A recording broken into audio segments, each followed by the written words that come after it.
இது என்ன வச்சுருக்கேன் தெரியுமா கையில்? Insulin injection. இது என்ன தெரியுமா? க்ரீன் கலர் பூண்டு. இதுக்கு என்ன பண்ணுறோன்னா, இன்னைக்கு நம்ம ஒரு இன்சுலின் இன்ஜெக்ஷன் போடுறோம். போட்டுட்டு இந்த வீடியோக்கு கடைசியில் இது எல்லோ கலரில் மாறதை கரெக்டாக உங்களுக்கு நான் காட்டி தர போகிறேன். அதுக்கு முன்னாடி இந்த வீடியோ இருக்க பாருங்கள், ஓகேவா? நம்மகிட்ட இருக்கோட பெரிய மூட நம்பிக்கை என்ன தெரியுமா? ரைஸ் சாப்பிட்றதுனால தான் சுகருக்கு மாத்திரை போடுறோம், ரைஸ் சாப்பிட்றதுனால தான் இன்சுலின் போட்டுட்ருக்கோம் அப்படின்னு ஒரு பெரிய மூட நம்பிக்கை. அப்படி தானே? வட இந்தியாவில் அவங்க ரைஸ் சாப்பிடவே மாட்டாங்களே. வட இந்தியாவில் எத்தனை பேர் சுகருக்கு மாத்திரை போடுறாங்க? எத்தனை பேர் இன்சுலின் போட்டுட்ருக்காங்க? கமெண்ட்ஸ் எழுதுங்க சார். கரெக்ட் தானே? நடைபயிற்சி மட்டும் பண்ணதில்லை. யாராவது சுகர் மாத்திரை நடத்தியிருக்காங்களா? இல்லை யாராவது இன்சுலின் நடத்தியிருக்காங்களா? இல்லை நடைபயிற்சி மட்டும் பண்ணி யாராவது இந்த வெயிட்டை குறைச்சிருக்காங்களா? நல்லா கேட்டுடுங்க.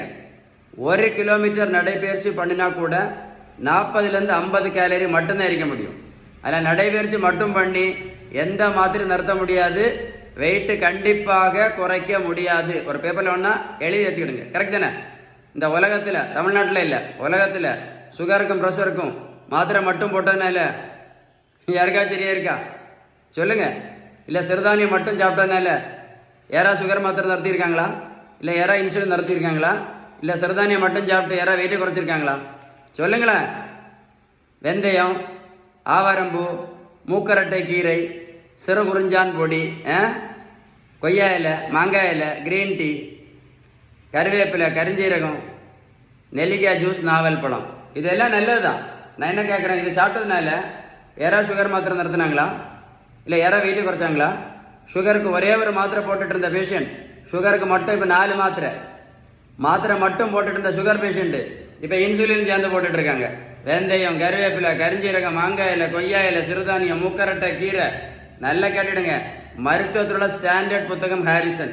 இந்த புத்தகம் என்ன சொல்லுது அப்படின்னா, sugar, pressure, cholesterol, fatty liver, பித்தப்பைக்கல், தைராய்டு, பிசிஓடி, பிசிஓஎஸ், ஹார்மோன் பிரச்சனை, உடல் பருமன், இது எல்லாத்தையும் அவங்க சொல்லக்கூடிய ஒரே ஒரு treatment, correct treatment, balance diet மட்டும்தான். கடைசி தான் மாத்திரை.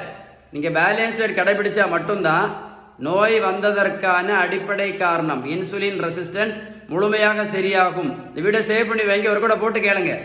உங்களுக்கு பேலன்ஸ் டயட்டை பற்றி ஏதாவது சந்தேகம் இருந்தால் மட்டும் இந்த நம்பரில் கண்டிப்பாக கால் பண்ணி பேசுங்க.